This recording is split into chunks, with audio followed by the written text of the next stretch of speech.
2025 திருக்கணிதப்படி சனி பயிற்சியானது என்னவோ உண்மைதான். ஆனால் 2026 6ஆம் தேதி மார்ச் மாதம் 2026 அன்று வாக்கியப்படி, அதாவது கோயிலுடைய விதிமுறைப்படி கோயிலில் பின்பற்றக்கூடிய முறை அப்படிங்கிறது இந்த ஆண்டு 2026ஆம் ஆண்டு மார்ச் மாதம் 6ஆம் தேதி தான் ஃபாலோ பண்ணுறாங்க. இதில் திருக்கணிதமாக வாக்கியமாக எது சரியாக இருக்கும் எது தவறாக இருக்கும் அப்படின்னு பார்க்குற பட்சத்தில் ரெண்டுமே சரியாக தான் இருக்கும். ரெண்டு முறையிலையும் பார்க்கணும், ரெண்டுமே சரியாக தான் இருக்கும். ரெண்டு கணிப்புகளும் சரி தான். இதில் ஒரு முறை சரி ஒரு முறை தவறு அப்படிங்கிறது சொல்கிறதுக்கு இல்லை. வாக்கியப்படியான பலன்கள் சரியாக தான் இருக்கும், திருக்கணிதப்படியான பலன்களும் சரியாக தான் இருக்கும். சரி, இதில் எதை பின்பற்றுறது அப்படிங்கிறதுல பல்வேறு குழப்பங்கள் இருக்குது. நீங்கள் வாக்கியத்தை தான் ஃபாலோ பண்ணுறீங்க அப்படின்ற பட்சத்தில் வாக்கியத்தையே ஃபாலோ பண்ணிக்கலாம். திருக்கணித முறைப்படி ஒரு சாரர் ஃபாலோ பண்ணுறது திருக்கணித முறைப்படி ஃபாலோ பண்ணிக்கலாம். இதில் திருக்கணிதத்துக்கும் வாக்கியத்துக்கும் என்ன வித்தியாசம் அப்படின்னா, கிட்டத்தட்ட ஒரு 10 மாதங்கள் வித்தியாசப்படுது. அதாவது கிரக பயிற்சிகள் அப்படிங்கிறது வித்தியாசப்படுது. கிட்டத்தட்ட அந்த சம்பவ காலங்கள் அப்படிங்கிறது மட்டும் வித்தியாசப்படுமே தவிர மற்றபடி சம்பவம் நடக்கும் அப்படிங்கிறதுல எந்த விதமான மாற்று கருத்துக்கு இடமில்லை. சம்பவத்தில் மாற்றம் இல்லை, ஆனால் சம்பவம் நடக்கும் காலம் மட்டும் மாறுபடும். இது அவங்கவுங்களுடைய அனுபவ ரீதியான பலன்களை தான் கணிக்கணும். இப்போ என்ன கேட்டிங்க அப்படின்னா வாக்கியப்படி அப்படின்ற ஒரு கருத்தும், திருக்கணிதம் சார்ந்தவர்களை கேட்டிங்கன்னா திருக்கணிதப்படி தான் சரி அப்படின்ற ஒரு கருத்தும் இருக்கும். இதில் அனுபவம் தான் சிறந்த ஒரு பலன்களை கொடுக்கும்.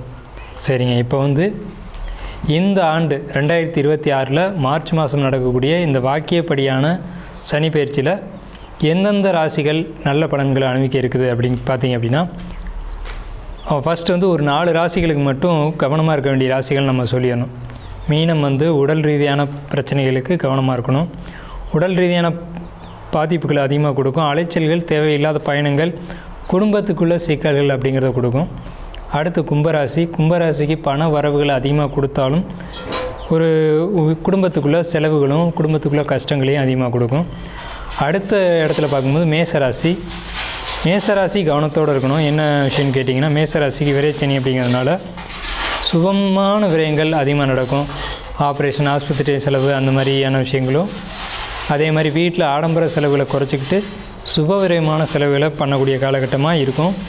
வெளியூர் பயணங்களை தவிர்த்துக்கிறது நல்லது மேஷம். அடுத்த அடிப்படையில் பார்க்கும்போது சிம்மராசியை பொறுத்தளவுக்கு வண்டி வாகனங்களில் எச்சரிக்கையாக இருக்கணும். அதே மாதிரி குடும்பத்துக்குள்ளே தேவையில்லாத ஒரு வாக்குவாதங்களை தவிர்த்துக்கணும். இந்த 4 ராசிகளும், அதாவது மீனம், கும்பம், மேஷம், சிம்மம், இந்த 4 ராசிகள் கவனமாக இருக்கணும். அடுத்து மற்ற ராசிகள்னு சொல்லக்கூடிய ஒரு 8 ராசிகள் பொறுத்த வரைக்கும் நல்லா இருக்குது அப்படின்னு தான் சொல்லணும். எந்தெந்த ராசிகள் நல்ல பலன்களை அனுபவிக்குது அப்படின்னு பார்க்கும்போது, ரிஷபம்னு சொன்னோம்னா தொட்டது எல்லாம் தொடங்கக்கூடிய காலம் அப்படின்னு சொல்லலாம். லாபங்களை பெரிய அளவில் பார்க்கலாம், பொருளாதாரத்துக்கு முன்னேற்றம் இருக்கும் அப்படின்னு சொல்லலாம். ஏன்னா ரிஷபத்துக்கு 11ல் சனி அப்படிங்கிறதுனால. மிதுனம் நல்லா இருக்குது, கடகம் ரொம்ப சூப்பராக இருக்குது, அதே மாதிரி கன்னி நல்லா இருக்குது, விருச்சிகம், துலாம் இதெல்லாம் நல்லா இருக்குது, துளாராசிக்கும் நல்லா இருக்குது, தனுசு, மகரம், இந்த ராசிகள் எல்லாம், இந்த 8 ராசிகள் பார்த்திங்க அப்படின்னா கண்டிப்பாக நல்ல பலன்கள் அப்படின்னு நம்ம சொல்லலாம். இந்த 8 ராசிகளுக்கு நல்ல பலன்களையும், மேலே சொன்ன 4 ராசிகளுக்கு 4 விதமான நெகட்டிவான ஒரு பலன்களையும் கொடுக்க இருக்குது. இதில் எச்சரிக்கையை தான் நம்ம சொல்லியிருக்கோம். எந்த ஒரு எதிர்மறையான விஷயத்தையும் நம்ம இங்கே கொடுக்கல. ஸோ இதை பொறுத்தளவுக்கு மற்ற விரிவான பலன்களை உங்களுடைய தனிப்பட்ட ராசி பலனில் நாம் பார்ப்போம்.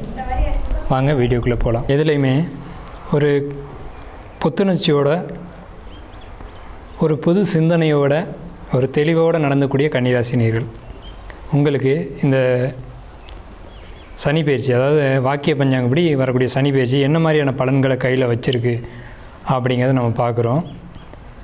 எப்போவுமே உங்களுக்கு ஒரு பாக்கியமான அமைப்பு இயற்கையிலே உங்களுக்கு உண்டு. ஏன்னு கேட்டிங்கன்னா, உங்களுக்கு 9ஆம் வீடு காலபுருஷனுக்கு 2ஆம் வீடாக வரும். ஸோ இந்த அமைப்பு அப்படிங்கிறது உங்களுக்கு இயற்கையிலேயே உங்களுக்கு லைஃப் அப்படிங்கிறது ரொம்ப சிறப்பாக இருக்கும்.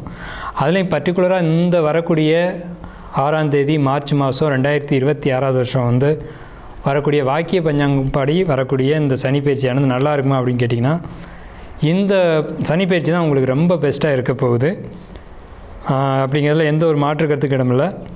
இது வரைக்கும் உங்கள் மனசு எப்படி இருந்திருக்கும் அப்படின்னா, ஏதோ ஒரு விஷயத்தில் அலைபாஞ்சிக்கிட்டே இருக்கும். ஒரு நிலையில்லாத ஒரு மனநிலையோடு நீங்கள் சுற்றிக்கிட்டே இருந்திருப்பீங்க. இதுக்கு மேலே ஒரு ஸ்டாண்டர்டான ஒரு மனநிலை அப்படிங்கிறது இந்த வர சனி பயிற்சிக்கு பிறகு உங்களுக்கு கண்டிப்பாக இருக்கும். குறிப்பாக வந்து தொழில் வேலையை பொறுத்த வரைக்கும், சொத்து பிரச்சனையை பொறுத்த வரைக்கும் உங்களுக்கு ஒரு தெளிவான மனநிலை கிடைக்கும். எப்போவுமே இயற்கையிலேயே வந்து கன்னிராசிக்கு சொத்து பிரச்சனை உண்டு. சொத்து பிரச்சனை என்ன மாதிரி அப்படின்னு கேட்டிங்கன்னா, தாய் தகப்பனை வந்து தூக்கி எறிஞ்சிட்டு வர்ற அளவுக்கு கன்னிராசிக்கு எப்போவுமே சொத்து பிரச்சனை வரும். தகப்பன் வேணாம், தாய் வேணாம், கொல்லி போட புள்ள வேணாம் அப்படின்னு சொல்லிவிட்டு வீட்டை விட்டு வெளியேறக்கூடியவங்க யாருன்னு கேட்டிங்கன்னா நீங்கள் தான். அதாவது இந்த கன்னிராசிக்காரங்க தான். அப்படிப்பட்ட ஒரு நிலையில் இருக்கக்கூடியவங்களுக்கு இந்த சனி பயிற்சி எப்படி இருக்குது அப்படின்னு பார்த்திங்கன்னா, ஒரு பாசிட்டிவான ஒரு அமைப்பில் தான் இருக்குது. அப்படி வெளியில் வந்திருந்தால் கூட மீண்டும் போய் குடும்பத்தோடு சேரக்கூடிய ஒரு காலகட்டம் அப்படிங்கிறது கண்டிப்பாக உங்களுக்கு நிச்சயமாக இருக்குது. அதில் குறிப்பாக வந்து பார்த்திங்கன்னா, பொன் பொருள் ஆபரண சேர்க்கை அப்படிங்கிறத பொறுத்த வரைக்கும் பார்த்திங்க அப்படின்னா, இந்த வருஷம் அதாவது 2026 செப்டம்பருக்கு மேலே டிசம்பருக்குள்ளே நகைகள் வாங்கக்கூடிய ஒரு அமைப்பு அப்படிங்கிறது, விருப்பப்பட்ட நகை ஆபரணங்களை சேர்க்கக்கூடிய அமைப்பு அப்படிங்கிறது கண்டிப்பாக இருக்குது. அதில் குறிப்பாக எடுத்துக்கிட்டோம் அப்படின்னா, உங்கள் ராசியே கேது பார்க்குறாரு அப்படிங்கிறதுனால இந்த வருஷம் டிசம்பருக்கு மேலே மார்ச்சுக்குள்ளே, அதாவது 2027 மார்ச்சுக்குள்ளே நகை பொறுத்த வரைக்கும் நீங்கள் ரொம்ப எச்சரிக்கையாக இருக்கணும். இந்த வருஷம் எண்டுக்குள்ளே உங்களுக்கு நகை சேரும். அடுத்த வருஷம் ஆரம்பத்தில் உங்களுக்கு நகை பொறுத்த வரைக்கும் தோடு, அதே மாதிரி மோதிரம், இந்த மாதிரி சின்ன சின்ன ஆபரணங்களை பொறுத்த வரைக்கும் நீங்கள் ரொம்ப எச்சரிக்கையாக இருக்கணும். குறிப்பாக சொல்லணும்னா தாலியை வந்து கலந்து விழுகக்கூடிய ஒரு அமைப்பு அப்படிங்கிறதெல்லாம் இருக்கும். உங்களுக்கு வந்துட்டு இந்த அடுத்த வருஷம் ஏப்ரலுக்கு மேலே, ஏப்ரல்னால் உங்களுக்கு வந்து மே மாதம், ஜூன் மாதம், ஜூலை மாதம், இந்த 3 மாதம் பொறுத்த வரைக்கும் வீட்டுக்கு தேவையான பொருட்கள் வாங்கிறது, ஆபரணம், அதாவது ஆடம்பரமான பொருட்கள் வாங்கிறது அப்படிங்கிறதெல்லாம் வரும். ஆனால் வந்து உங்களுக்கு கையிருப்பு பணம் பொறுத்த வரைக்கும் செலவாகும். சேமிப்பை அதிகப்படுத்தணும். இந்த பொருட்களை பொறுத்த வரைக்கும் உங்களுக்கு மே, ஜூன், ஜூலை இந்த 3 மாதத்தில் வந்து அதிகமாக நீங்கள் வந்து சேர்ப்பீங்க. ஆனால் வந்து பணம் பொருளாதாரத்தை பொறுத்த வரைக்கும் கரையாமல் பார்த்துக்கணும். சேமிப்பு குறையும். ஸோ ஆனால் இது வந்து கரையை தான் செய்யும். இந்த வருஷத்துக்கான அடுத்த வருஷத்துக்கான உங்களுக்கான அட்வைஸ் அப்படிங்கிறத பொறுத்த வரைக்கும் என்னுடைய பர்சனல் அட்வைஸ் அப்படிங்கிறது, கோபத்தை குறைக்கணும், டென்ஷனை குறைக்கணும், அடுத்தவங்க மேலே காட்டக்கூடிய வார்த்தைகளை குறைக்கணும். ஸோ இதில் நீங்கள் ரொம்ப எச்சரிக்கையாக இருக்கணும். சின்ன சின்ன விபத்துகள், பொருளாதார இழப்புகள் இதை நீங்கள் சந்திப்பீங்க. காரிய தடைகள், விரைய செலவுகள் இதெல்லாம் உங்களுக்கு நிச்சயமாக நடக்கும். ஸோ இதை பொறுத்த வரைக்கும் நீங்கள் எச்சரிக்கையாக இருக்கணும். நீங்கள் எச்சரிக்கையாக இருக்க வேண்டிய விஷயங்கள் அப்படிங்கிறது காரிய தடைகளும், விபத்துகளும், வம்பு வழக்குகளும் நிச்சயமாக 2027 உண்டு. 2028 மத்தியமம் அப்படிங்கிறத பொறுத்த வரைக்கும், மத்தியமம்னா உங்களுக்கு வந்து மார்ச்சுக்கு பிறகு ஏப்ரல், மே, ஜூன், ஜூலை, செப்டம்பர் வரைக்குமே உங்களுக்கு ஒரு நல்ல காலகட்டம் தான் 2028. 2029 ஃபஸ்ட் ஹாஃப் பொறுத்த வரைக்கும் உங்களுக்கு எல்லாமே ஸ்மூத்தாக இருக்கும், எந்த ஒரு ப்ராப்ளமும் இல்லை. அதே மாதிரி போட்டித் தேர்வு எழுதக்கூடியவங்களுக்கு ரொம்ப ஸ்மூத்தான ஒரு காலகட்டம். அரசாங்க வேலை வாய்ப்புகளை தேடக்கூடியவங்களுக்கு அரசு வேலைகள் சாதகமாக அமையும். கன்னிராசிக்காரங்க அப்படின்னாலுமே பொதுவில் ஒரு விஷயம் என்னென்னு கேட்டிங்க அப்படின்னா, அரசாங்க ராசிகள் அப்படின்னு பேர். அரசாங்கத்துக்கு அரசாங்க வேலைகளை வாங்கக்கூடிய ஒரு அமைப்புகள் அப்படிங்கிறது உங்களுக்கு கிடைக்கும்.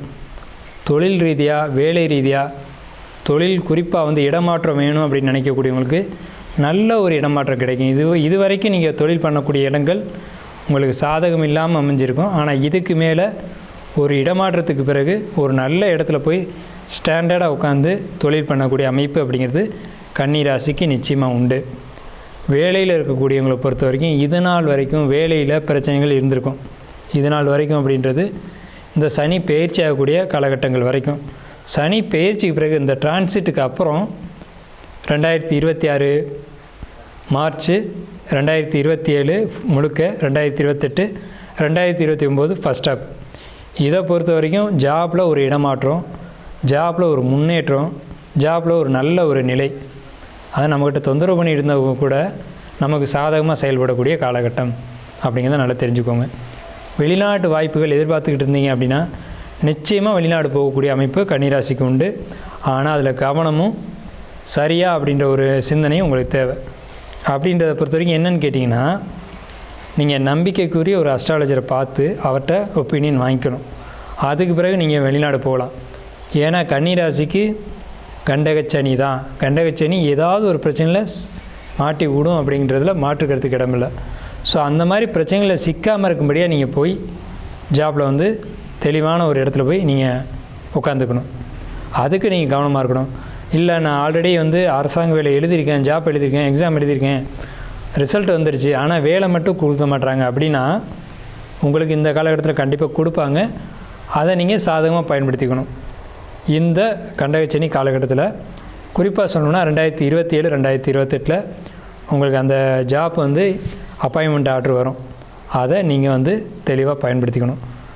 உங்களுக்கு பரிகாரம் அப்படின்னு பார்க்கும்போது திருநெல்வேலியிலேருந்து பாபநாசம் போய் அங்கேருந்து ஒரு 16 கிலோமீட்டர் தூரத்தில் இருக்கக்கூடிய சேரன்மாதேவியில் இருக்கக்கூடிய செல்வ விநாயகருக்கு அருகம்புல் மாலை சாத்தணும். ஸோ இதுதான் உங்களுக்கு பரிகாரம் அப்படின்றது பரிகாரம் வருது. உங்களுக்கு அதிர்ஷ்டமான நிறம் அப்படிங்கிறது மஞ்சள் நிறம். அதிர்ஷ்டமான எண் சொல்லக்கூடியது 3ஆம் எண். இதை நீங்கள் பயன்படுத்திக்கலாம். நீங்கள் அதிகமாக உடுத்தக்கூடிய ஆடைகள் வந்து மஞ்சள் நிறத்தில் இருக்கணும். அதிகமாக பயன்படுத்தக்கூடிய எண்கள் 3ஆம் எண்ணாக இருக்கணும். அதிகமாக நீங்கள் ஸ்ரீராம ஜெயம் எழுதணும் அல்லது சொல்லணும், அல்லது ஆஞ்சநேயர் கோயிலுக்கு அடிக்கடி போயிட்டு வரணும். இதை ஃபாலோ பண்ணிங்க அப்படின்னா உங்களுடைய ஜாப், அதே மாதிரி உங்களுடைய தொழில், வேலை, உங்களுடைய பயணங்கள் இது எல்லாம் சிறப்பாக இருக்கும். வியாபாரத்தில் ஒரு வெற்றியை கொடுக்கும், தொழில் பண்ணக்கூடியவங்களுக்கு ஒரு வெற்றியை கொடுக்கும், ஜாப்பில் இருக்கக்கூடியவங்களுக்கு ஒரு முன்னேற்றத்தை கொடுக்கும். ஷேர் மார்க்கெட்டில் இருக்கக்கூடியவங்களுக்கு கண்டிப்பாக லாபம் உண்டு. ஆனால் ஷேர் மார்க்கெட்டை எப்போவுமே ஒரு கண்காணிப்பே வச்சுருக்கணும்.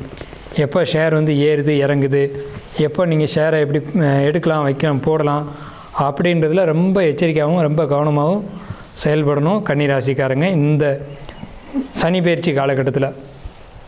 ஸோ இதுதான் உங்களுக்கான எச்சரிக்கையும் உங்களுக்கான பலன்களும்.